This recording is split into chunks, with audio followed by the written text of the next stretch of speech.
년 전에 칠레에서 산호세 코피아포 광산이라고 하는 그곳에서 광산이 무너졌대요.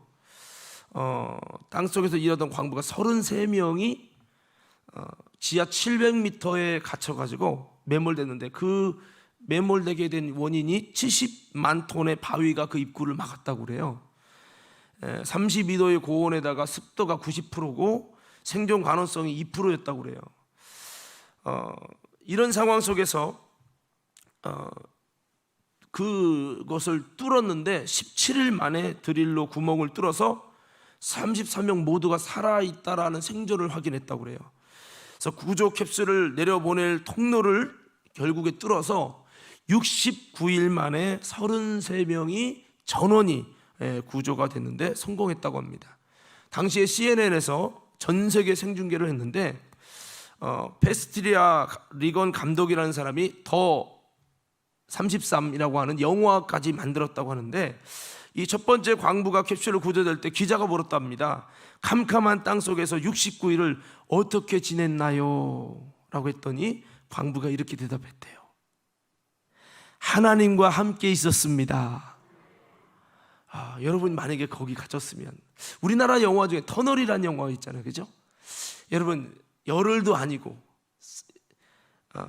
69일 만에 구조가 됐는데 아마 털도 이렇게 길었겠죠?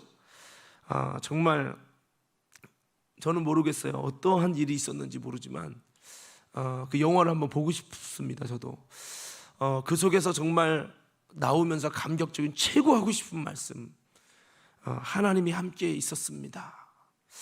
여러분, 하나님이 함께 할 때 모든 것을 이길 줄 믿습니다. 웨슬리 회심 기념주일에 웨슬리의 유언이 생각이 납니다. The best of all, God is with us 라고 하는 건데, 이게 가장 좋은 것은 하나님이 우리와 함께 하십니다 라는 뜻이죠. 한번 따라해 볼까요? 가장 좋은 것은 하나님이 우리와 함께 하심입니다. 여러분 믿으십니까? 하나님이 함께 하시는 모든 곳에서 승리가 있을 줄 믿습니다. 자, 아무쪼록 지금도 날마다 끝까지 우리와 함께 하신 여러분 주님의 놀라운 은혜 가운데 우리 삶이 아무리 힘들고 어렵고 광산처럼 갇혀있다 할지라도 여러분 주님과 함께함으로 넉넉히 이기는 과림교회 모든 성도들 다 될 수 있기를 예수님 이름으로 축원합니다. 자, 우리가 삶 속에 주님이 함께 하셔서 고난을 이기고 삶을 이기는 것도 참 중요한데, 사실은 이보다 더 중요한 것이 있습니다. 그것은 우리가 다 주님의 부르심의 끝인 천국에 들어가는 신앙이 되는 것입니다. 여러분, 천국 가는 게 얼마나 중요한지 여러분 아십니까? 제가 보면은 병원이 언제나 병원은 해가 갈수록 부흥돼요. 부흥된단 말은 더 바글바글해지는 거죠. 제가 세브란스 병원에 어머니 때문에 정기적으로 하는데 거기는 막 계속 늘어요. 사람이 더 늘어요. 과학시대가 발전했지만 이 병이라는 것이 더 많아져가지고 그렇게 많은 사람이 있어요. 왜 많을까라고 하는 생각을 해보면 사람의 생명의 중요성이 강조되니까 더 그럴 수도 있겠다라는 생각도 해봤어요. 근데 여러분, 생명이 중요한 것처럼 아무리 직장이 중요하고 놀러가는 게 중요해도 목숨보다 중요하진 않잖아요. 목숨이라는 게 참 중요하거든요. 그런데 이 목숨이라는 생명은 100년 정도 사는 생명이잖아요. 진정한 생명, 영원한 생명은 우리 영혼이 예수님을 통해 구원받아서 지옥 둘째 사망에 들어가지 않고 예수님을 통해서 영원한 천국에 들어가고, 둘째 사망이 어디입니까? 지옥인데 불못이라고 표현하고 있습니다. 이 불못은 죽고 싶지만 죽어지질 않아요. 이 죽음이라는 것도 이 땅에 있을 때만 하나님이 허용하신 거고, 죽어지질 않으니까 고통이 계속되는 거죠. 이런 고통 속에 여러분 정말 사람이 죽을 때가 제일 고통스럽다는데, 이 사망의 고통을 계속 반복하는 거예요. 근데 끊이지 않고 영원토록 죽음의 고통을 반복하는 거, 이게 둘째 사망이고 지옥이고 불못이라는 것입니다. 이것은 살았지만 살았다고 말할 수 없는 것이에요. 그래서 지옥이라고 들어간다는 건 굉장히 위험한 것이죠.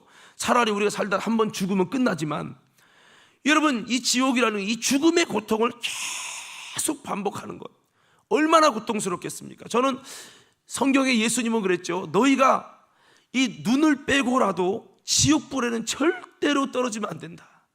너희가 발이 잘라져서 불구가 될지언정 차라리 한쪽 다리가 없이 불구자로 하나님의 나라에 들어가는 것이 더 낫다고 할 만큼, 이 천국만큼은 꼭 들어가야 되는, 육신의 생명보다 영원한 생명이 더 중요하다라는 거예요. 그래서 우리가 잘 알고 있는 오늘 성경의 말씀에 보니까 베드로 사도가 이렇게 말씀해요. 우리 1장 9절 다시 한번 읽어볼까요? 자, 한번 읽어봅시다. 성경 띄워주시고 다시 한번 읽습니다. 시작. 자, 믿음의 결국, 믿음이라는 거는 신앙이라는 뜻인데, 믿음이라는 거는 신앙이라는 거고, 신앙이라는 것은 주님과 뜻을 같이 하는 것을 말하고, 신앙생활은 주님이 기뻐하시는 주님과 뜻을 같이 하는 생활을 하는 것을 신앙생활이라고 합니다. 그냥 내가 하고 싶은 대로 사는 것이 믿음이 아니에요. 주님과 뜻을 같이 할 때 주님이 그걸 믿음으로 보시는 거죠. 자, 아무쪼록 우리가 열심히 신앙생활하고 믿음생활합니다. 이것의 결국이 뭐냐? 이것의 결국은 영혼의 구원을 받음이라. 영혼 구원 받는 게 이게 최고 가치 있는 거거든요. 그래서 이 최고의 가치를 우리가 이룰 수 있는 사람이 되어야 한다고 오늘 베드로 사도는 이렇게 말씀을 하고 있습니다. 자, 그렇습니다.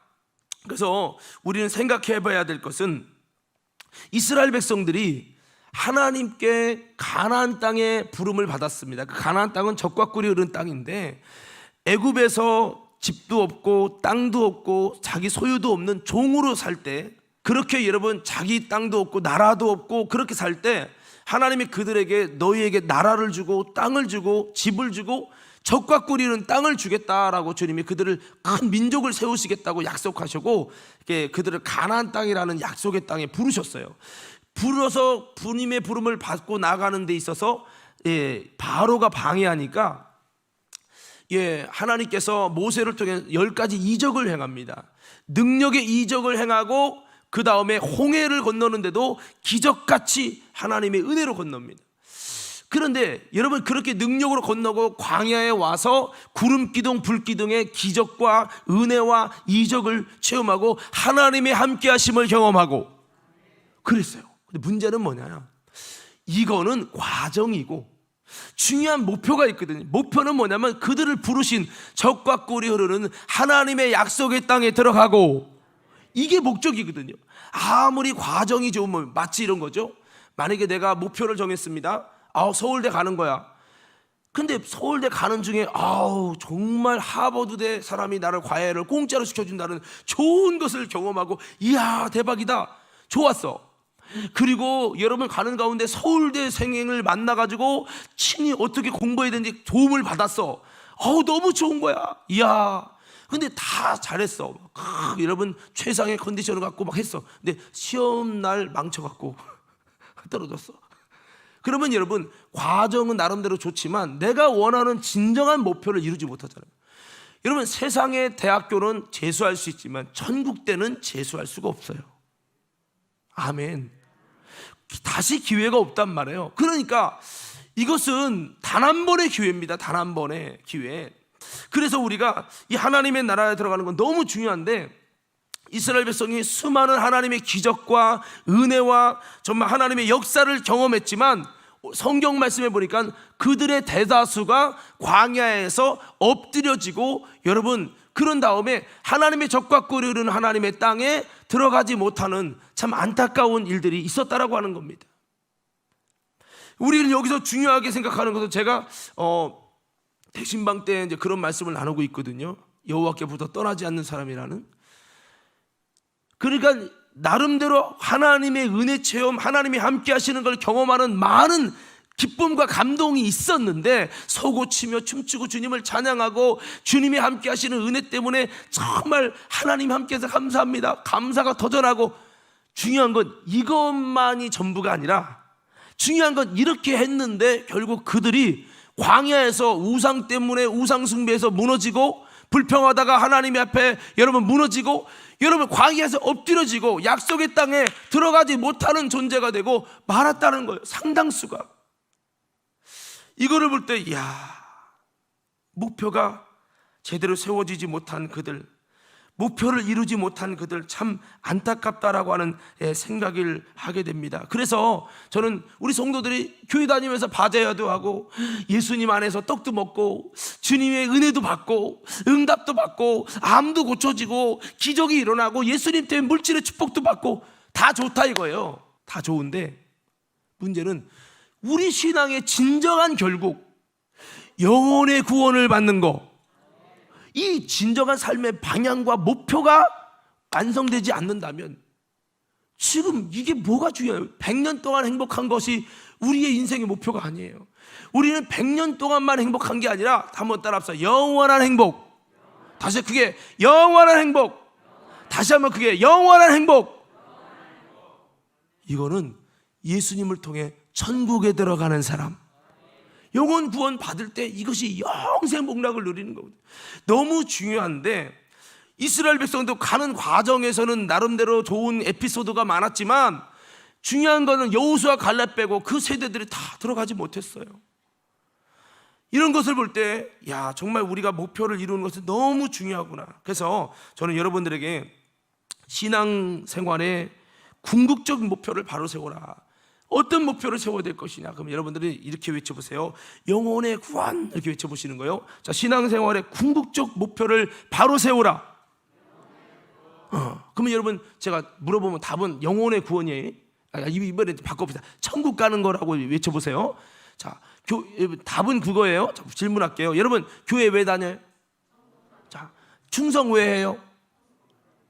똑같이 천국 가는 거라고만 답하시면 돼. 자, 여러분, 충성 왜 해요? 봉사 왜 해요? 천국 가는 거. 여러분, 때로는 헌금 왜 해요? 천국 가는 거. 천국을 못 가는 거고 천국이 없다면 뭐하러 헌금합니까? 뭐하러 열심히 교회 나 같으면 1년에 한 번 모입시다. 그럴 거예요, 나도. 뭐하러 모여? 천국이 없으면. 여러분, 천국이 있으심을 믿으십니까? 여러분, 정말 우리가 이것을 알아야 되는데, 이 영혼 구원이라는 게 엄청난 거예요. 그럼 영혼 구원에서 하나님이 우리에게 어떻게 하셨냐? 우리가 죄인이기에 하나님 나라에 들어갈 자격이 안 되는 거예요. 자격 없는 무자격자를 자격을 세우시려고 하나님의 아들이 하늘 보좌를 버리고 이 땅에 육신을 입으시고 이 땅에 오셔서 그분이 나를 대신하여 저주를 받고 핍박을 받고 외면을 당하고 버림받아서 십자가에 살ጭ고 피 흘려서 인간이 강할 수 있는 최고의 고통을 다 십자가에 쏟으심으로 인해서 그분이 대신 모든 고난을 지불하시고 그로 말미암아 예수를 참으로 믿고 따르는 자들에게 이렇게 구원받을 수 있는, 천국 갈 수 있는 영혼의 구원받는 놀라운 역사를 주님께서 우리에게 이루어 주신 것을 믿으시기 바랍니다. 그러니까 값없이 만들어진 천국이 아니라 하나님께서 자기 자신을 포기하고 우리를 위해 세워주신 엄청난 구원, 이 예수님의 구원의 핏값은 아까 찬양했죠. 구원하심이 보좌에 앉으신 하나님과 어린 양에 있도다. 이만희가 구원하는 것이 아니고, 정명석이 구원하는 것이 아니고, 문선명이 구원하는 것이 아니고, 십자가에 나의 죄를 위해 고난과 저주를 당하신 예수 그리스도, 다시 부활하신 예수 그리스도, 그 주님의 놀라운 은혜를 통해 우리가 구원받는데 그 핏값이 얼마나 강력하고 얼마나 귀한 것이냐. 근데 우리는요, 영혼 구원 꼭 받아서, 저는 목회하는 이유가 먹고 살려고 하는 거 아닙니다. 먹고 살려면 직장을 택해야죠. 그게 아니라 한 영혼이 천하보다 귀하고, 여러분 속에, 여러분은 몰라, 여러분 속에 있는 영혼이라는 가치는 독생자 아들을 십자가에 죽여서라도 여러분 영혼을 구원하기 원하는 애절한 우리는 몰라요. 무지해서. 전지전능하신 하나님은 가치를 알고 실체를 알고, 여러분 속에 있는 영혼은 여러분이 육신 몸뚱아리 귀하게 여기는 몸뚱아리의 가치와 비교가 되지 않는 어마어마한 가치가 여러분 영혼 속에 있고, 천하보다 귀한 영혼을 구원하려고 주님이 이 세상 말로 말하면 엄청난 고생을 한 거예요. 그래서 구원의 문을 열어놓고 천국 갈 기회를 열어주시고, 누구든지 와라, 나를 온전히 알고 믿어서 너희가 구원에 이르기 원한다고 그렇게 요구하시는데, 구원의 길을 모르고 진리를 모르고 천국 가는 비밀을 희미하게 알아서 마치 부자처럼 적당히 교회 다니고 아버지 아브라함이여 주여 주여 뭐 그냥 구원받는 착각하고 있다가 멸망으로 떨어지는 이들이 얼마나 많은지 모른다는 거죠. 그래서 저는 여러분에게 말씀을 드립니다. 이스라엘 백성이 출애굽의 기적, 홍해 사건, 광야의 구름기둥 불기둥, 하나님의 이적과 은혜를 다 만났어도 결국에는 과정은 은혜로 왔지만 광야에서 엎드려지고 하나님의 약속에 들어가지 못했던 안타까운 현실같이, 우리가 교회를 거치고 나름 생활 참 잘하던 믿음 생활 권사님, 집사님 이렇게 바자회냐고 쑥도 많이 듣고 얼마나 수고했는지만 이런 분들이 하나님 나라에 못 들어가고 믿음의 결국 영혼의 구원을 못 받는다면 이토록 애통한 일이 어디 있는가? 우리 옆 사람에게 주먹을 이렇게 치며 한번 인사를. 당신은 꼭 천국에서 만나야 합니다. 시작.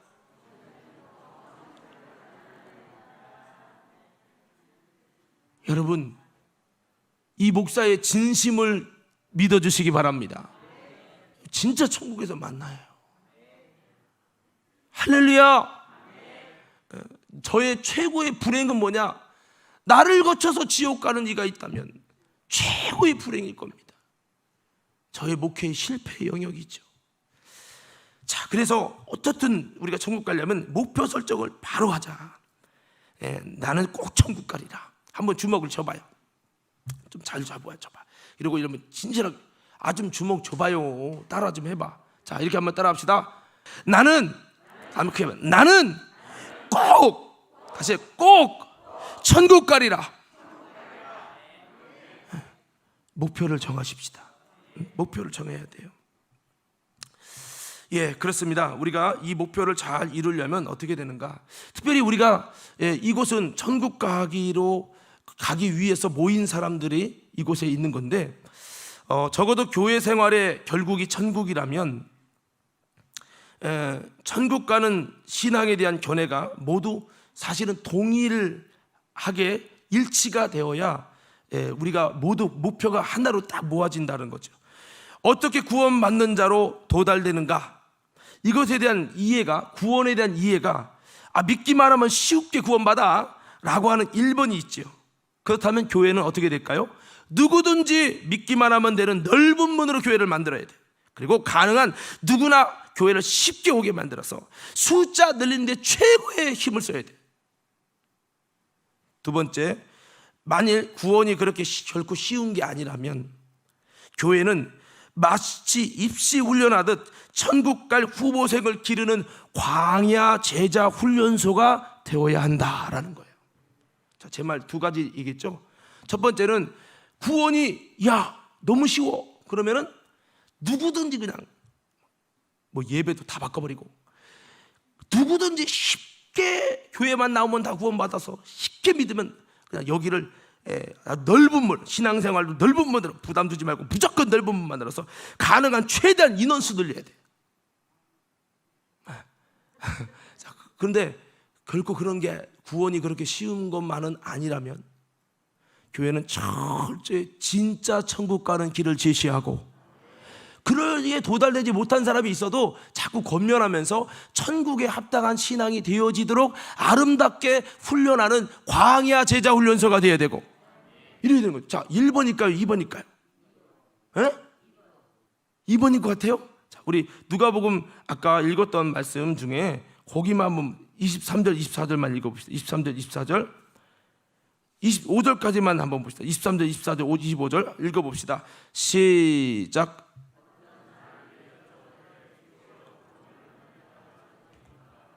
그들에게 이르되 좁은 문으로 들어가기를 힘쓰라. 내가 너희에게 이르노니 들어가기를 구하여도 못하는 자가 많으냐. 자, 여기 띄워주세요. 여기 보면 좁은 문으로, 그러니까 구원받는 사람이 적습니까? 그랬더니 좁은 문으로 들어가라. 좁은 문은 들어가기 힘들잖아요. 내가 말하는데 그날에는 너희가 좁은 문으로 들어가기를 구해도 못 들어간 자가 많다라고 말씀했어요. 이 말은 적다는 거요, 많다는 거요? 예? 적은 중에서도 더 적다. 그런 얘기인 거죠. 예, 그리고 25절 말씀 다 같이 읽습니다. 시작. 집주인이 일어나 문을 한번 닫은 후에 너희가 밖에 서서 문을 두드리며 주여 열어주소서 하면 그가 대답하여 이르되 나는 너희가 어디서 온 자인지 알지 못하노라 하리니. 자 보세요. 여기 뭐 주여 열어주소서. 주여랬죠. 주여. 주여라는 말은 예수님을 믿는다는 거예요. 하나님을 믿는다는 거예요. 주여라고 아무리 외쳐도 주님이 한 번 닫힌 문은 다무지 열리지 않는, 다시 열리지 않는단 말이에요. 자, 그래서 이 내용을 종합해 보면 여러분 1번인지 2번인지 답을 여러분 아실 겁니다. 자, 그러다 보니까 우리가 이 교회가 어떻게 가야 되나, 어느 기준에 맞춰서 움직여야 되나라는 생각을 안 해볼 수가 없다라고 하는 거죠. 당신이 생각하는 구원은 1번입니까? 2번입니까? 그렇다면 교회는 1번의 방향을 정해야 됩니까? 아니면 숫자 많이 모이게 해야 됩니까? 아니면 진정한 구원받는 성도들을 세워가는데 힘쓰고 애써야 합니까? 여러분 한번 고민을 해보시기 바랍니다. 자, 잠깐 우리 장약일 목사님 영상 볼게요. 우리 감리교 목사님으로는 유명한 분이시죠. 한 30초만 한번 이분이다라고 한번 틀어줘 봐요. 예, 이분 하시죠. 이분. 죽어요. 죽음은요 선후배가 없어. 선후배가 없어. 출생은 선후배가 있지만 죽음은 선후배가 없어요. 이분이 감리교 중에서도 목사님으로 유명하신 목사님. 여기 지방도 아마 집회 오셨을 근데 거예요. 예수를 열심히 믿는다고 하는데 예. 죽음의 자리까지 가봐야 알겠더라고요. 죽음의 자리까지. 자, 요분 이제 빼주시고, 자, 이분의 사모님이 최근에 거의 사망에 이르는 죽음에 이르렀습니다. 목사님 굉장히 어려우셨는데 선교 왔다고 하는 사이에 이미 죽었다고 선포가 되는 상황이 됐었어요. 근데 그 사모님이 의학적으로 죽었는데 다시 살아난 거야. 그래가지고 자, 한번 잠깐만 띄워주세요. 안녕하세요. 진짜 살길입니다. 조금만 들어. 장하길 목사님의 사모님이 죽어 영혼이 천사의 인도함을 받아 지옥에 가게 되었는데 그곳에서 자기 교회의 권사님을 보게 된 간증입니다. 저희 집사람이 교통사고를 크게 당해 몸이 엄청 많이 다쳤습니다. 덤프트럭이 중앙선을 넘어 그냥 사정없이 박아버렸습니다. 사고 직후 때만 해도 병원에 있어서 그런 대로 살만 했는데 그러던 중에 제가 말레이시아에 있는 선교센터 기공식을 가야 될 일이 있었습니다. 아픈 아내를 두고 가려고 하니 걱정이 되어서 제가 기도만 하고 있었습니다. 그런데 제가 잠을 자면 제 아내가 죽는 꿈이 보이는 것이었습니다. 한 번이 아니고 여러 번이나 같은 꿈을 꾸어서 아내에게 이렇게 말했습니다. 여보, 이번에 아무래도 말레이시아에 가지 말아야 될 것 같아. 당신이 자꾸 죽는 꿈이 보인다. 그때 아내가 저는 죽지 않을 것이니 주에 일하러 갔다 오세요 라고 했습니다. 제가 순종을 잘하잖아요. 그래서 제가 아내의 말에 순종하여 떠났습니다. 말레이시아 사르망이란 지역에 선교센터를 기공식하러 갔습니다. 가서 딱 하루가 지났습니다. 기공식이 있을 하루 전날 전화가 왔는데 사모님의 사경을 헤매고 있습니다. 지금 산소 호흡기를 끼고 한양대학병원 응급실로 왔는데 의사가 더 이상 가능이 없다고 이야기를 합니다. 라고 말하는 것입니다. 저는 그때 곧바로 그곳에서 비행기를 타려고 하였으나 표를 사지 못해 돌아올 수가 없었습니다. 제가 그곳에 여행 간 것이 아니잖아요. 그래서 저는 밤을 새워가며 하나님께 기도하기 시작했습니다. 하나님, 지금 제 아내를 데려가시면 하나님께 이득이 될 것이 무엇입니까? 제가 노는 것도 아니고 복음 전하러 다니다가 선교지에 왔는데 하나님이 내 아내를 데려갈 것이 무엇입니까? 하고 하나님께 원망을 했습니다. 귀신은 어떻게든지 주님의 일을 못하게끔 방해를 하는 것입니다. 그때 저는 같이 떠났던 동료 목사님들에게 사경을 헤매는 아내를 위하여 기도 부탁을 드렸지만 모두들 잠자리에 들어가고 아무도 응해주는 사람이 없었습니다. 저만 절실하여 하나님께 매달렸습니다. 하나님, 제 아내를 데려가시면 폭도 좋으시겠습니다. 하나님, 입장 바꾸어 생각해 보세요. 아이들도 다 크기 전인데 제가 복음 전하지 못하면 누가 손해를 보는 것입니까? 하며 부르짖었습니다. 그리고 기공식을 마치고 3일 뒤에 한국에 돌아오게 되었습니다. 그때 부목사가 공항으로 나를 데리러 왔는데 사모님에 대해서 아무런 말도 하지 않았습니다. 저는 그가 저를 보자마자 저에게 제 아내의 근황을 말해줄 줄 알았는데 아무 말도 하지 않아 너무나 가슴이 답답했습니다. 그래서 저는 집사람 어떻게 되었느냐 부목사님께 물으니 교인들이 내기를 했더랍니다. 목사님이 해외에서 돌아오시면 교회에 와서 기도하고 간다라고 하는 분들과 목사님이 병원으로 직접 간다라고 하는 분들이 내기를 걸었다고 합니다. 목사인 나는 사모님의 생사가 급한데 성도들은 그것을 가지고 내기를 했다는 것을 알고 너무 마음이 서운했습니다. 저는 교회로 먼저 가서 기도를 드리고 옷을 갈아입고 생사를 물어보니까 아직 안 돌아가셨다고 하였습니다. 제가 병원에 갔더니 제가 없는 사이에 제 아내가 죽었다고 임종 예배를 다 드렸는데 그 후에 제 아내가 의식이 돌아왔다는 것입니다.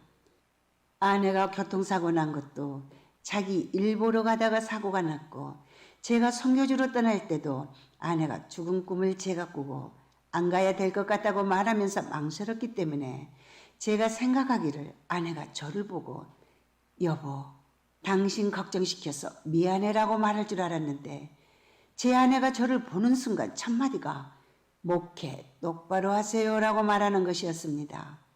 저는 깜짝 놀랐습니다. 제 사모가 죽어서 영혼이 지옥을 경험한 것입니다. 죽어서 영혼이 몸 밖으로 나와보니 이미 죽은 자신의 몸을 보면서 장로님들이 서로 말하기를 산소호흡기를 빼면 사망이니 목사님이 오시면 산소호흡기를 빼는 것으로 합시다.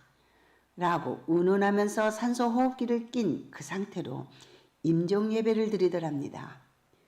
언니들과 교인들이 주위에서 울고불고 있는데 사모님의 영이 언니와 장로님에게 나 여기 있다, 나 여기 있어라고 아무리 말을 해도 못 알아듣더랍니다.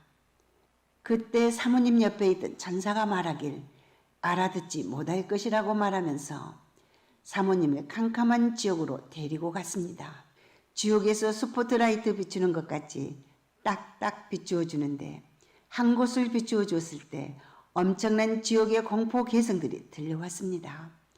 그 개성을 도저히 들을 수가 없었답니다. 또 다른 쪽을 딱 비추어 주었는데 그런데 우리 교회 권사님이 그곳에 있더랍니다. 너무 깜짝 놀라서 천사에게 물어보았답니다. 왜 우리 교회 권사님이 지옥에 있어요? 라고 물으니 천사가 말하기에 교회는 다녔는데 예수는 안 믿었다라고 말하더랍니다. 사모님은 너무너무 비통한 심정으로 통곡을 하며 어떻게 해야 하느냐고 천사에게 물으니 때는 늦었다라고 말하더랍니다. 지옥에서 우리 교회 권사님을 보고 다시 살아난 사모는 너무나 두렵고 떨림으로 저를 보자마자 목사가 목회 똑바로 하세요. 맡겨준 영혼 지옥 보내지 말고 책임지고 똑바로 하세요. 라고 하는데 저는 마음이 철렁하였습니다. 저는 그 뒤부터 교인들에게 철저히 가르쳤습니다. 목사가 목회 똑바로 못하면 성도를 다 지옥 보내는데 듣기 좋은 말만 하면 되겠습니까? 성도들을 깨워야지요. 영혼을 책임지고 살려내야죠. 그래서 영혼은 절대 지옥 보내면 안 되는 것입니다. 교회를 다녀도 권사라도 지옥으로 떨어질 수 있습니다. 교회의 직분이 천국 보내는 것이 아닙니다. 여러분 바로 믿지 못하면 지옥입니다. 지금까지 장학일 목사님의 간증이었습니다. 진짜 잘 보셨죠? 예. 장학일 목사님이 제가 기억으로 또 여기 신천교회 오셨던 거로 우리 지방 사경에도 오셨던 걸로 알고 있는데 제가 그때 들었을 때 좀 충격받은 것이 이분은 한 번 구원은 영원한 구원이다 이걸 외치셨어요. 믿으면 마음으로 믿으면 구원받는 거지. 예? 그리고 상급이 없을 뿐 죄지면 상급이 없을 뿐이지 구원은 다 받는 거다 이렇게 외쳐서 제가 아멘을 안 했습니다. 이 목사님 설교도 너무 잘하고 목회도 너무 잘하시고 그런데 저 구원론 저 너무 잘못됐는데, 이게 지금 5년 전인가 하여튼 꽤 오래된 얘기예요. 요거 영상은 최근 영상이고요. 목사님이 방향을 바꾼 겁니다. 굉장히 웃기시는 목사님이거든요, 이분이. 그래서 지금은 웃기는 얘기만 하지 않고 성도들에게 듣기 싫어해도 하나님의 진리에 바른 소리를 하고 그렇게 한다는 거예요. 저는 왜 이 영상을 좀 시간 가는데도 봤냐면 좀 우리가 실체를 좀 알았으면 한다는 거죠. 여러분, 아까도 말씀했습니다만 우리가 이 구원론에 대한 중심이 안 서 있으면 신앙의 목표가 희미해지는 겁니다. 저는 우리 과림교회 성도들이 구원이 교회 다녔다고 예수님을 마음에 영접했다고 다 구원받는 것이 아님을 여러분 기억하면서 진짜 구원받는, 진짜 천국 가는 여러분 성도가 되고, 그 신앙의 목표, 내가 반드시 천국 가려는 목표를 정해가지고 정말 어떻게 해야 천국 가는지 구체적으로 진리를 알고, 진리를 알았다면 그 아는 말씀대로 내가 실천하며 그대로 따라가서 마지막 주님의 심판 앞에 설 때 외면당하지 않는 신앙인으로 세워지는 우리 과림교회 성도들 다 되시기를 예수님 이름으로 축원합니다. 자, 그러면 어떤 모습이 진짜 구원에 이르는 모습이라고 성경은 말씀합니까? 첫째는 참된 믿음에 이르러야 한다라고 하는 겁니다. 한번 따라서 참된 믿음. 어떤 믿음이요? 예, 믿음도 거짓 믿음이 있고 참된 믿음이 있어요. 예. 마태복음 16장 18절에 보면 베드로가 주는 그리스도의 살아계신 하나님의 아들입니다 하니까 주님께서 시몬아 보겠다, 이것을 내게 알게 한 일은 혈육이 아니라 하늘이신 내 아버지시다 그랬어요. 그런 다음에 뒤에 가서 너는 베드로라, 이 반석 위에 내 교회를 세우르니 음부의 권세가 이기지 못하리라 그랬어요. 여기서 이 반석이라는 것, 네 믿음 위에 내가 교회를 세울 거다 그랬어요. 근데 베드로는 이때 당시에 반석이 되지 못했습니다. 이유는 나름대로 하나님이 알게 하신 믿음을 가졌지만 예수님의 십자가 달리실 때 모른다고 부인하고 저주하면서 부인했기 때문입니다. 음부의 권세가 이겼잖아요. 그러니까 그가 언제 반석이 됐냐, 진짜 개바가 됐냐, 그것은 그가 성령을 통해서 예수님을 알게 되어지고, 이때부터 진짜 반석이 되면서 주님께서 그에게 진짜 교회를 세워준 거죠. 이때는요, 음부의 권세가 베드로를 이기려고 해도 이길 수가 없이 아름답게 이기고 승리하는 신앙이 되어지고 그랬어요. 그러니까 우리가요, 믿음이라는 것도 첫째는 복음을 말씀을 듣고 믿는 믿음이 있고요, 두 번째는 하나님이 알게 하시는 체험을 통해서 정말 하나님 계시는구나 알게 되는 믿음이 있어요. 세 번째는 성령 하나님이 내 안에 오셔서 성령 하나님이 예수님에 대한 정체를 진실로 알게 하고 깨닫게 하셔서 아는 믿음, 이게 반석의 믿음이에요. 반석의 믿음. 따라서 반석의 믿음. 예.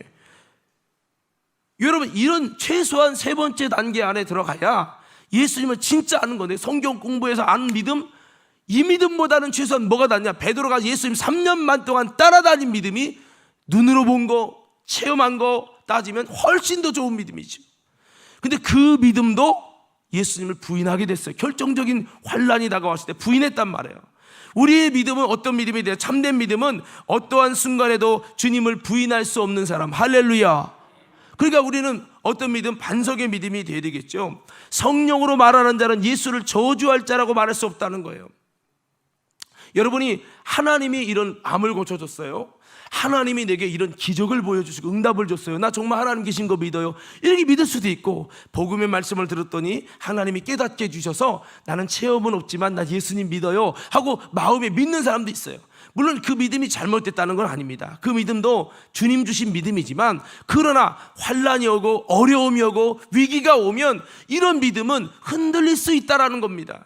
그래서 많은 사람이 성경에 보니까 믿음에서 떠난다고 말씀하고 있습니다. 오늘 저와 여러분들은 어떤 순간에도 우리의 믿음이 변하지 않는 반석의 믿음이 되셔서, 할렐루야. 예, 이번에 코로나 때문에 이 중부연의 감리교회만 100명 모이는 교회가 80개가 사라졌대요. 코로나라고 하는 게 얼마나 위험한지, 코로나라고 하는 것 때문에 교회를 떠나 믿음 생활을 그만둔 사람이 이렇게 많다는 거예요. 여러분, 제2의 코로나가 가을에 온다고 하는데 이 앞으로의 7년 대환란도 있고, 환란이 왔을 때 우리는 환란에서 여러분 무너지지 않도록 우리는 참된 믿음으로 무장되고 세워져서, 여러분 다시 한번 우리의 믿음이 세상을 이기는 믿음이 되시고 승리하는 믿음 되기를 예수님 이름으로 축원합니다. 뭐 그 외에도 기도할 때 주시는 영역의 믿음이 있고요, 또 성령의 은사적인 믿음이 있겠지만, 찬양에도 예수 예수 믿는 것은 받은 증거 많도다 하면서 예수 예수 믿음 더욱 주서 찬양이 있는데, 여러분 다시 한번 여러분 큰 믿음을, 참된 믿음을 구하며 정말 우리의 믿음의 단계가 여러분 말씀을 듣고 이해하고 깨닫는 믿음에서 이제는 하나님이 알게 하시는 믿음으로, 하나님이 알게 하신 믿음에서 이제 성령으로 알게 되어지는 믿음으로, 여러분 반석의 믿음으로 올라가서 결코 어떤 죽음이 와도 어떤 위기가 와도 나는 절대 예수를 떠날 수 없다라고 하는 이 진리를 알았기 때문에 난 주님을 떠날 수 없다라는 것이 내 이론과 지식이 아니라 내 속에 성령 하나님이 내 안에 진리의 영으로 증거하심으로 그렇게 될 수 있는 참믿음 가질 수 있기를 예수님 이름으로 축원합니다. 두 번째는 끝까지 이기는 자가 되라는 거죠. 여러분 요한일서 5장 4절에서 5절 말씀해 보면 이렇게 말씀을 하고 있습니다. 한번 다 같이 읽어봅시다. 시작.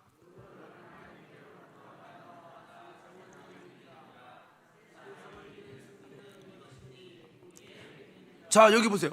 여기 보면 4절에 보면 세상을 이기는 믿음이 바로 뭐냐, 하나님께서 난 자다 그랬죠?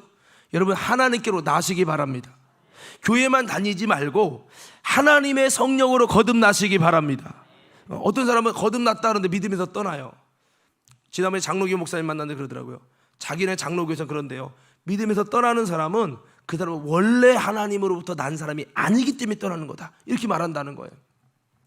여러분 우리가 아무쪼록 이 세상을 이기는 믿음, 이것이 돼서 우리의 믿음이 정말 끝까지 이기는 자가 되어야 한다고 말씀합니다. 5절 말씀에는 예수께서 하나님의 아들이심을 믿는 자가 아니면 세상을 이기는 자가 누구냐, 예수가 하나님의 아들이심을 믿는 자, 할렐루야. 이 믿음을 가져야 우리가 세상을 이기게 하신다는 거죠. 계시록에도 보면 3장 12절의 말씀도 보면 여러분 주님께서 어떤 사람에게, 계시록에 보면 소아시아 7교회에 주신 말씀인데 동일하게 나오는 게 이기는 자는 이것을 유업을 얻는다. 이기는 자는 계속해서 여기서도 보면 이기는 자는 하나님의 성전의 기둥이 되게 하겠다, 결코 다시 나가지 않게 하겠다라고 하잖아요. 성도 여러분, 마지막에 진짜 구원받는 사람은 누구냐? 이기는 자요. 이기는 사람이에요. 우리가 못 이기니까 내 힘으로 이기려고 하지 말고 베드로처럼 내 우겼다짐으로 감정으로 하지 말고 성령의 은혜로, 성령을 힘입어서 이기려고 하셔야 되는 거예요. 자, 계시록 21장 7절 8절 말씀에도 이렇게 말씀하죠. 다 같이 읽습니다. 시작. 이기는 자는 이것들을 상속으로 받으리라. 나는 그의 하나님이 되고 그는 내 아들이 되리라. 8절이요. 그러나 두려워하는 자들과 믿지 아니하는 자들과 흉악한 자들과 살인자들과 음행하는 자들과 점술가들과 우상숭배자들과 거짓말하는 모든 자는 불과 유황으로 타는 못에 던져지리니 이것이 둘째 사망이라. 이 둘째 사망 지옥이죠. 그렇습니다. 우리는 이기는 자가 되어야 되는데 무엇을 이겨야 됩니까? 악과 죄에게 지지 말고 선으로 악을 이기시고 성령의 권능으로 세상을 이기시고 주님 말씀대로 승리하는 신앙인이 되기를 예수님 이름으로 축원합니다. 유혹을 이기고 죄악을 이기고 시험을 이기고 세상을 이기고 정욕을 이기고 마귀의 귀신 사단을 이기고 음부의 권세를 이기고 여러분 승리하는 우리 모든 성도들 되기를 예수님 이름으로 축원합니다. 그렇습니다. 마귀가 자꾸 우리를 넘어뜨립니다. 이 요한 웨슬리 목사님이 나름대로 규칙적인 성경 얼마나 열심히 있는지 몰라요. 나름대로 기도도 시간 정해놓고 얼마나 열심히 하는지 몰라요. 선한 일도 얼마나 열심히 하는지 몰라요. 그런데 이거 가지고 안 된다는 걸 나중에 깨닫고 내가 성령 받아야 되겠다, 성령으로 거듭나야 되겠다, 내가 성령을 체험해야 되겠다, 이 마음을 가지고 나는 완전하지 못하다는 마음을 가지고 그때서부터 성령 받기를 사모한 거예요. 사모하는 마음을 갖고 있는 동생 웨슬리 목사님, 찰스 웨슬리 목사님이 주님을 성령으로 만났다는 얘기를 듣고 막 아이고 나도 만나야 되는데 막 이렇게 애타는 마음으로 있다가 수요일 날 목사님도 없는데 성도님 평신도가 마틴 루터의 로마서 주석을 읽는 내용을 주석을 그냥 이렇게 책처럼 읽었는데 그 말씀 듣는데 가슴이 뜨거워지며 성령으로 거듭나고 변화되고 나서 사역의 승리부터 시작해서 야 내가 거듭나고 보니까 하나님께로 난 자들에게 주시는, 하나님이 주시는 믿음, 이게 있네? 이거를 알게 되면서 웨슬리 목사님이 정말, 여러분 지난번에도 설교했지만 이렇게 강조하는 아주 중요한 말씀이 있지 않습니까? 오늘 우리들도요, 다시 한번 이기는 신앙이 되기 위해서 하나님께 나는 사람, 거듭나는 사람뿐만 아니라 거듭났다 할지라도 마귀가 계속 우리를 정욕으로, 여러분 시험을 통해, 사랑과 관계를 통해서 계속 힘들게 미혹하고 그럽니다. 그렇지만 성도 여러분, 다시 한번 예수님을 힘입고 성령님을 힘입으시고 예수님의 보혈을 힘입으셔서 그래도 끝까지 일어서 가지고 이기시길 바랍니다. 이기시길 바랍니다. 우리가 이겨야 여러분 바로 하나님 앞에서 아름답게 마지막에 주님 앞에 인정받는, 구원받는 신앙이 된다고 말씀하고 있습니다.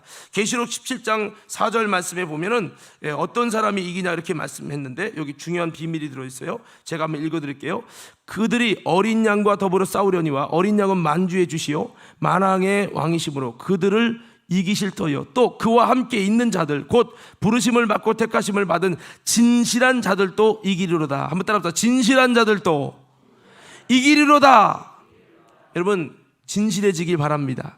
할렐루야. 이건 사실 성령님이 진리의 영, 진실의 영이신 성령님이 오시면 자동적으로 되는 거지만 그렇습니다. 우리가 진실한 자가 이긴다고 말씀하고 있어요. 그리고 부르심을 입고 택하심을 입은 진실한 자. 근데 어떤 사람은 부르심을 받았어요. 택하심을 받았는데 진실하지 않아, 정직하지 않아, 미혹된 자, 변질된 자예요. 이건 빨리 정신 차리셔야 돼요.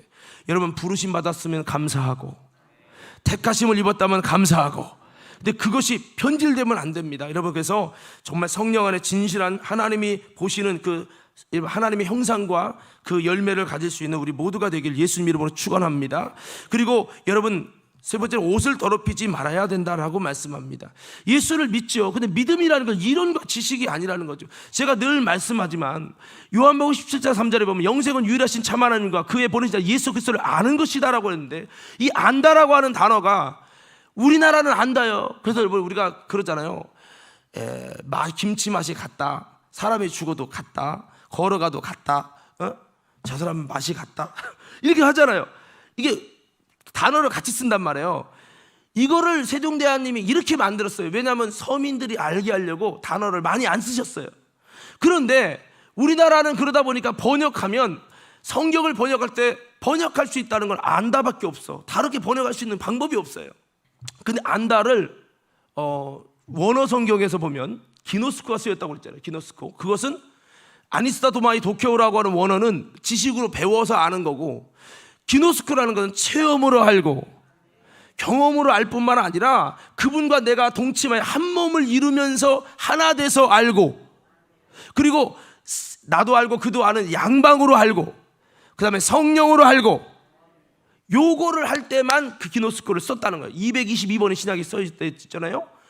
그래서 우리는 이것을 돌아보면 우리가 배워서 뭐를 이론적으로 아는 믿음이 아니라 정말 주님과의 영적인 아름다운 이 상태에 이르는 것을 성경은 체험을 통해 주님과 아심받은 상태를 주님은 믿음이라고, 주님을 아는 것이라고 여긴다는 것이죠. 그러니까 우리 모든 믿음의 성도들은요, 아까 그 권사님이 교회는 다녔다며 권사직분 얻을 만큼 나름대로 믿음이 있는데 지옥에 간 거예요. 알고 보니까 예수님을 참으로 믿는 게 아니라는 거예요. 본인은 믿음이야. 이게 여러분 굉장히 우리가 풀어가야 될 숙제인 거죠. 그래서 우리는 믿음이라는 걸, 나 믿는데 단순히 그냥 나는 구원받을 줄 확신만 하지 말고 구원에 합당한 그릇을 만드시길 바랍니다. 그게 뭡니까? 다시 한번 외쳐봅시다. 옷을 더럽히지 말자. 이 옷 더럽히지 말라는 게 아니고 영적인 옷이죠. 자, 계시록 3장 4절에서 5절 말씀 다 같이 읽습니다. 시작.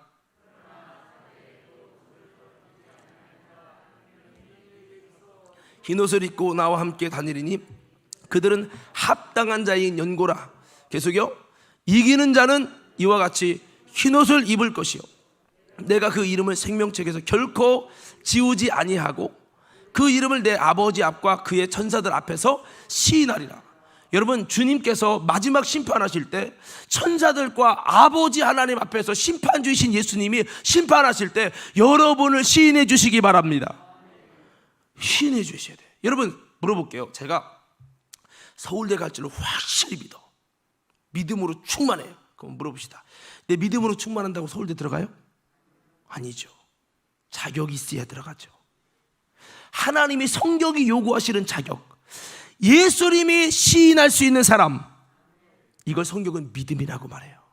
믿음 하나 이 단어 아는데 저도 몇 년 걸렸어요. 여러분, 성경을 그렇게 어설픈 거로 생각하시면 안 돼요.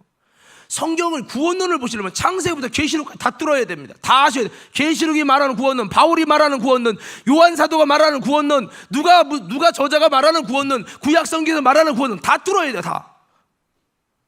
여러분, 이 모든 게 사실 이제 제가 좀 나름대로 종합해서 말씀을 드리는 거지만, 우리가 이 옷을 더럽히지 않는, 우리가 어떻게 죄를 안 질 수 있어요? 죄 짓지요. 그래서 계시록 7장에는 뭐라고 말씀하냐면, 누가 저렇게 흰 옷을 입은 성도들이냐 봤더니 그들은 뭐라고 말을 하냐면, 제가 한번 읽어드릴게요.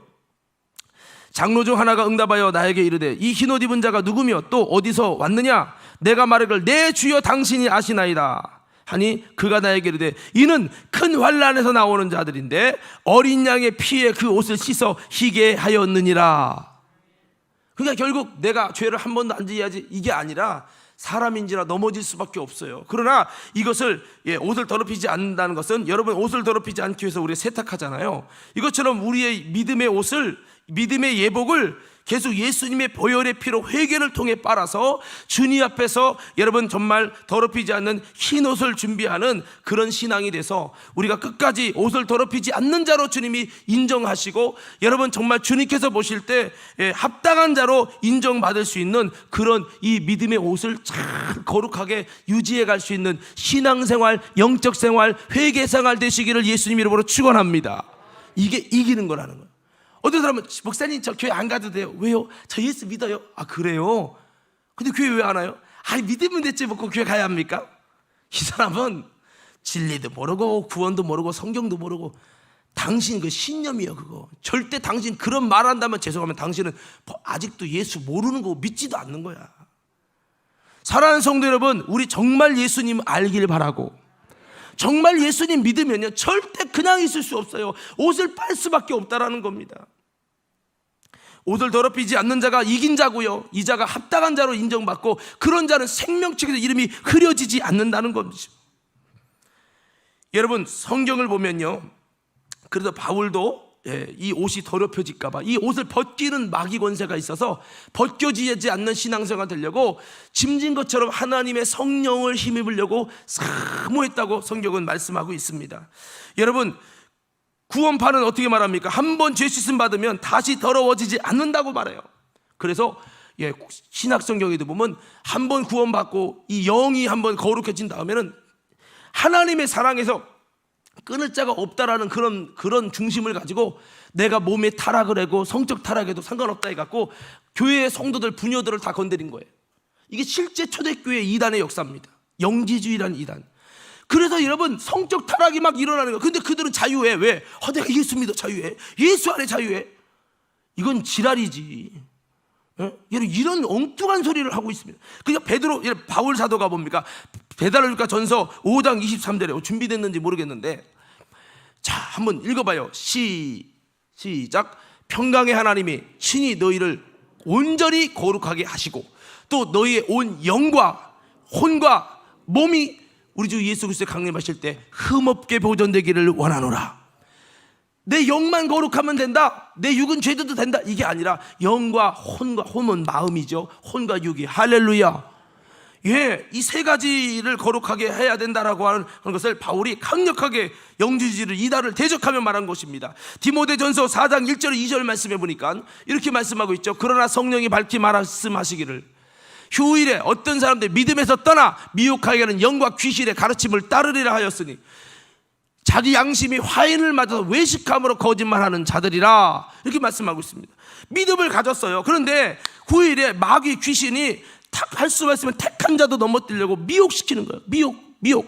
그러니까 여러분 믿음을 갖고 구원받은 성도일지라도 성령으로 거듭났다 할지라도 귀신 역사, 미혹의 영 때문에 넘어가는 거예요. 제가 자주 말하죠. 문선명이, 통일교 문선명이 감리교 집사였답니다. 나름대로 성령 체험하고 내 몸에 예수의 피가 흐른다 이러다가 확 한 거예요. 여러분, 이 말은 뭐를 말합니까? 얼마든지 순수하던 목사질지라도 믿음에서 떠날 수 있다. 그러므로 우리는요, 이 정말 옷을 더럽히지 않는 신앙이 되도록 정말 힘써야 됩니다. 한 번 구하는 영원한 구원이라는 외침에서 여러분 미혹에 빠지지 말고, 얼마든지 내가 믿음에서 떠나게 하는 마귀 역사가 있다. 어떻게든 이겨야 한다. 옷을 더럽히지 않아야 한다. 예? 출애굽기 32장 32절 33절 말씀 한번 띄워주세요. 자, 다 같이 한번 읽습니다. 시작.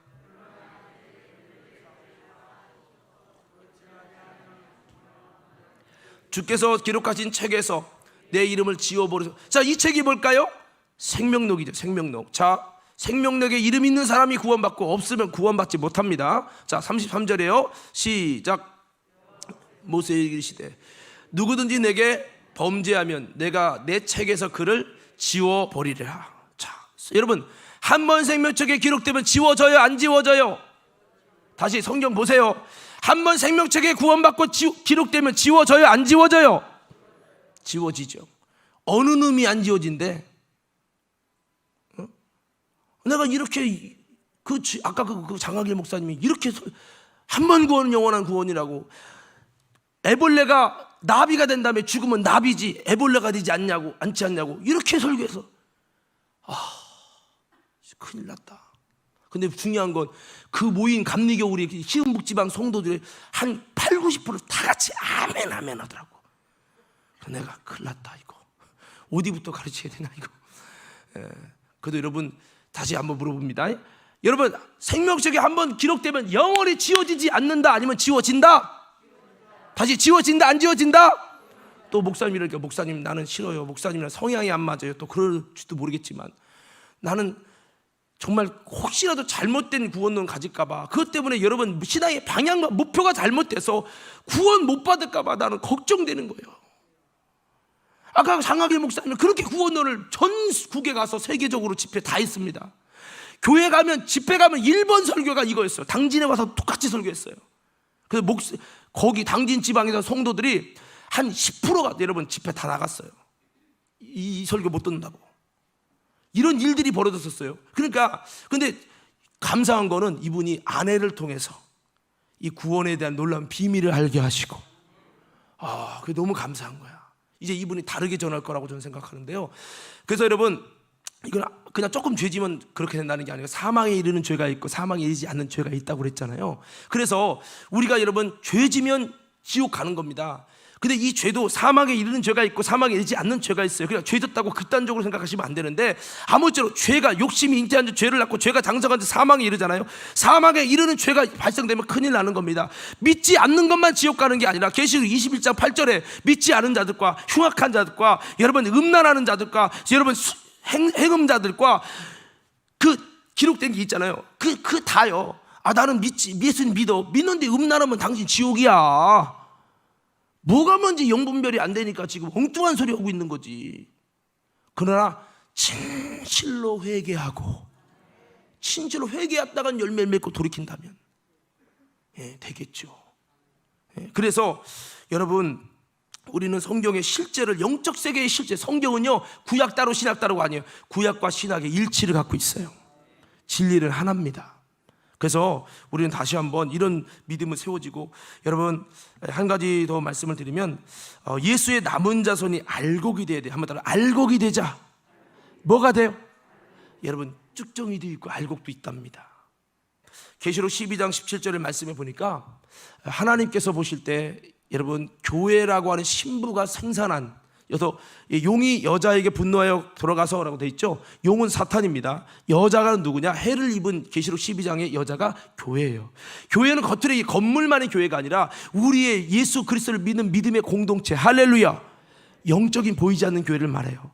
이 교회는 예수 그리스도의 신부로서 뭐를 합니까? 신부 여자는 자녀를 생산하잖아요. 예수 그리스도의 신랑의 씨를 가지고 예수 그리스도의 알곡을 만들어가는 일을 하는데, 해산의 고통을 통해서 아이를 낳듯, 아이를 임신해서 아이를 낳듯 유산하지 않아야 되는 것처럼, 이 교회라고 하는 이 교회는 절대 세우신 주의 종 담임 목사를 통해서 계속 해산의 수고를 통해 한 영혼 한 영혼 알곡을 세워가고, 예수 그리스도의 씨를 가진 알곡을 세워가고, 이걸 만들어 가는 거예요. 그러니까 여러분 사랑 안에서, 그리스도의 사랑 안에서 교회가 이렇게 여러분 알곡을 만들어 간단 말이에요. 교회의 사명은 알곡 만드는 거예요. 자, 교회의 사명을 하면 알곡 만드는 것이다. 그렇죠? 교회의 사명은 숫자 늘리고 재정 늘리는 게 아니라 여러분 예수 그리스도의 씨를 가진 교회가 해살의 고통으로 낳은 이 바로 예수의 남은 자손을 세우고, 이게 교회의 사명인 겁니다. 근데 그것이 어떻게 될지 모르기 때문에 주님 말씀대로 많은 이들을 그물로 가져와서, 여러분 그곳에서도 여러분 알곡과 축제는 갈르죠. 좋은 것과 좋지 않은 것을 가르는 이거는 것입니다. 그래서 용이 사탄의 이 여자가 누구면 교회죠. 신부인 교회에게 분노하여 들어가서 그 여자의 남은 자손, 여자의 자손이 뭐냐? 바로 이 알곡, 우리들이에요. 할렐루야. 우리가 다 알곡이라고 말할 수는 없겠죠. 자, 그러면 알곡이 누굽니까? 자, 곧부터 읽어봅시다. 시작.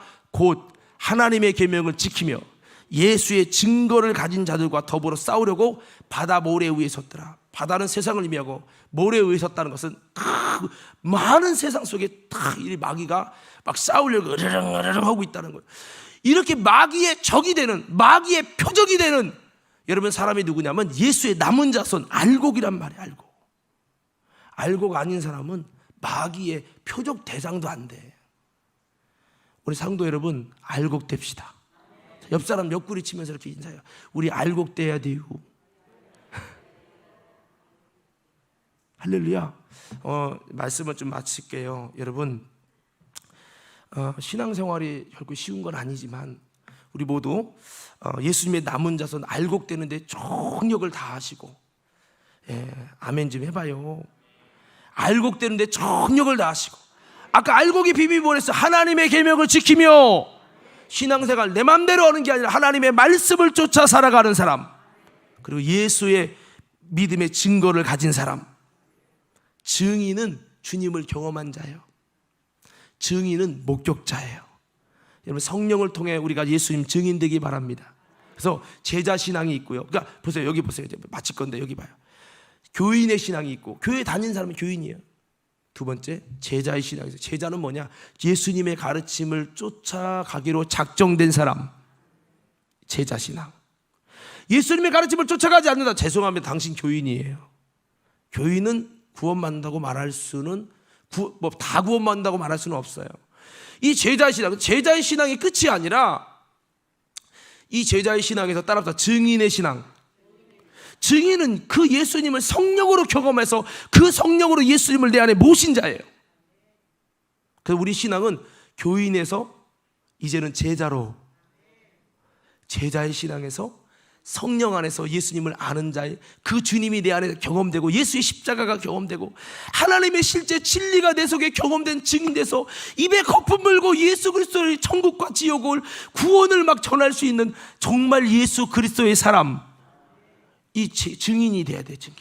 아까 다시 14절 읽어주세요. 띄워주세요. 아까 12장 17절 예수의 증거를 가진 자라 했잖아요. 이게 알곡이에요. 옆 사람에게 물어봐. 당신은 예수의 증거를 가졌습니까? 증거 가지셔야 돼. 할렐루야. 증거가 뭐냐? 성령 안에 있는 예수의 증거를 가져야 돼요. 성령으로 말하는 자, 예수를 저주할 자라고 말할 수 없다고 했잖아요. 그래서 예수의 증거를 가진 자가 바로 이 알곡입니다. 요것이 교회가 해살의 고통으로 만들어가는 거죠. 계시록 14장 12절 아까 거기 안 띄웠는데 여기도 한번 읽읍시다. 여기 666을 이기고 7년 대화를 한 두 짐승을 이기는 이 성도들의 모습이, 이게 알곡의 모습입니다. 이들이 바로 휴거당하는 하나님의 사람들이죠. 12절 함께 있습니다. 시작. 성도들의 인내가 여기 있나니 그들은 하나님의 계명과 예수에 대한 믿음을 지키는 자다. 이게 알곡입니다. 아무쪼록 옷을 더럽히지 않는 자, 알곡되는 신앙인, 끝까지 이기는 자, 참된 믿음을 갖는 자가 구원받는 성도라고 말씀합니다. 우리가 다 아는 말씀이지만 다시 한번 좁은 문으로 들어가기 힘쓰라. 마지막엔 들어가기를 구하여도 못 들어가는 자가 많으니라. 여러분, 우리는 다시 한번 그때 돼서 막 해보려고 하지 말고 지금 여러분 지금 잘 준비해서 우리 모두 신앙생활의 목표가 뭐냐? 교회 다니면서 하나님 응답받고 병 고침받고 축복받고 사는 거예요. 이 땅에서 하나님이 함께 하셔서 행복하게 사는 거예요. 이거로 끝나면 안 되고 이 모든 건 과정이고 결국 영혼의 구원을 받고 영생 얻는 거 안 되면 아무 소용없습니다. 간곡히 부탁드립니다. 사랑하는 성도요, 진짜 우리 천국 가야 돼요.